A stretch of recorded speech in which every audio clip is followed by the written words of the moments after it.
Once upon a time, in a quiet and beautiful village surrounded by green fields and old trees, there lived a man named Elias. The village was calm. Mornings smelled of fresh soil and warm bread.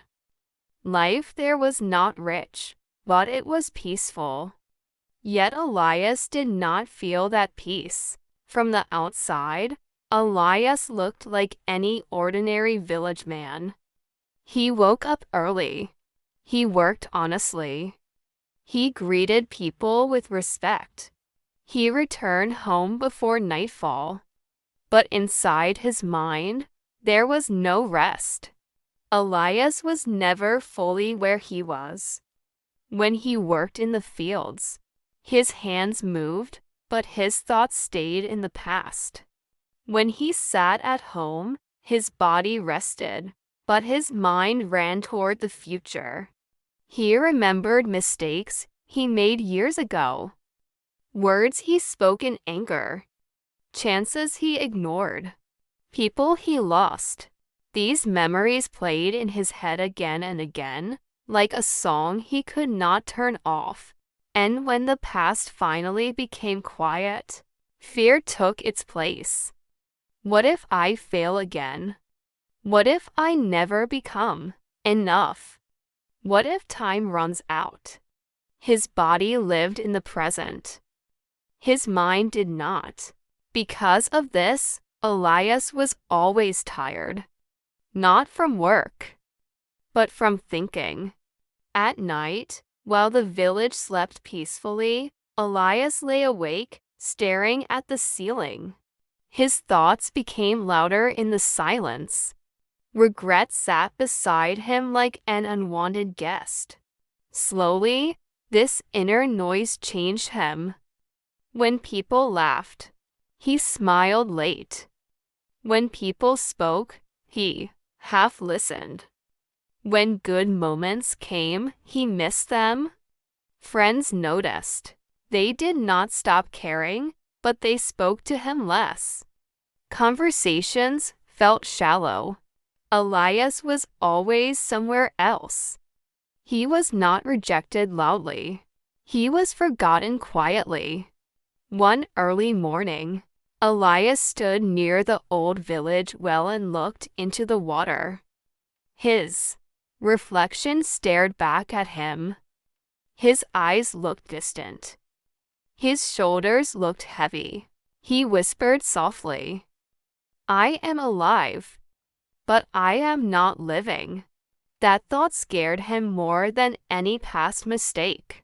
After many restless nights, Elias heard stories about an elderly psychologist who lived near another small village, far from noise and crowds. People said this man did not give quick advice. He did not judge. He simply helped people see clearly. With little hope but deep desperation, Elias decided to visit him. The journey was long and quiet. When Elias arrived, he found a simple house. Wooden walls, 2 chairs, a large window letting sunlight in. The psychologist welcomed him calmly. "Tell me," he said, "why are you here?" Elias spoke for a long time. He spoke about regret, about fear, about sleepless nights, about living everywhere except the present moment. When Elias finished, he waited for advice. But the psychologist stayed silent. The psychologist stood up and picked up a clear glass. He filled it with water, right to the edge. He placed the glass gently into Elias's hands. "I want you to walk to the old banyan tree," he said. "Then come back. Do not spill even one drop." Elias was confused. "That's all?" he asked. "That's all," the psychologist replied. Elias stepped outside. The village was alive. Children ran along the dusty path. A woman sang while cleaning grain. Birds flew low above the rooftops. But Elias noticed none of it. His eyes stayed on the water. His steps slowed. His hands tightened. When someone crossed his path, he stopped. When the ground became uneven, he adjusted carefully. Time passed quietly. When Elias returned, his arms were tired and his back stiff.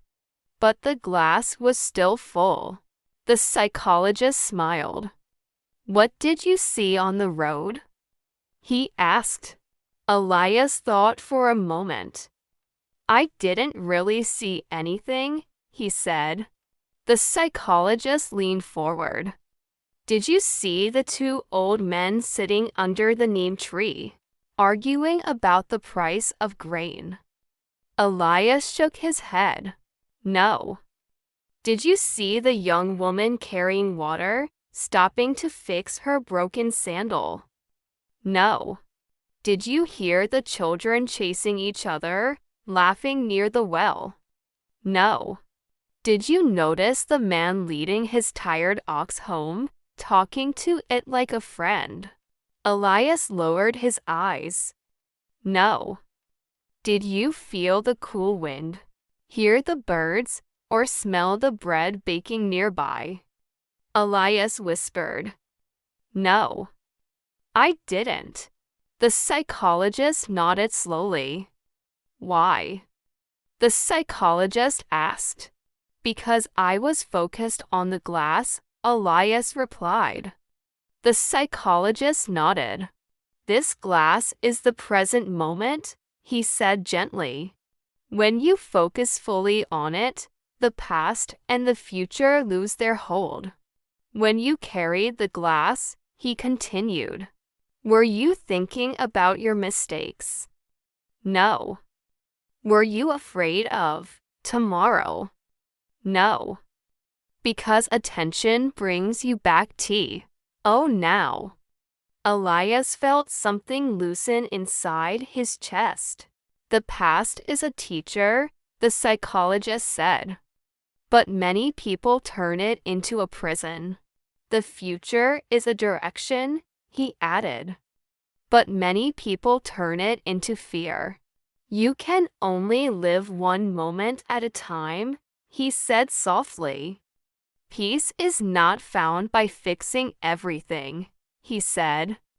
"It is found by being here, while things are imperfect." Elias felt tears rise in his eyes. For the first time, his pain made sense. Elias returned to his village. Nothing outside had changed. The fields were the same. The paths were the same. But Elias tried something new. When he worked, he focused only on the work. When he ate, he tasted his food. When his mind wandered, he gently brought it back. At first, it was difficult. Old thoughts returned.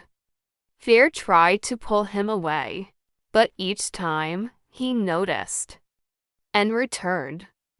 Slowly, the noise inside him softened. The past lost its sharp edges. The future stopped shouting. People noticed. Elias listened better. He smiled naturally. He felt lighter. Elias did not become famous. He did not escape problems. But he gained something rare: presence. And presence changed everything. Life does not happen yesterday.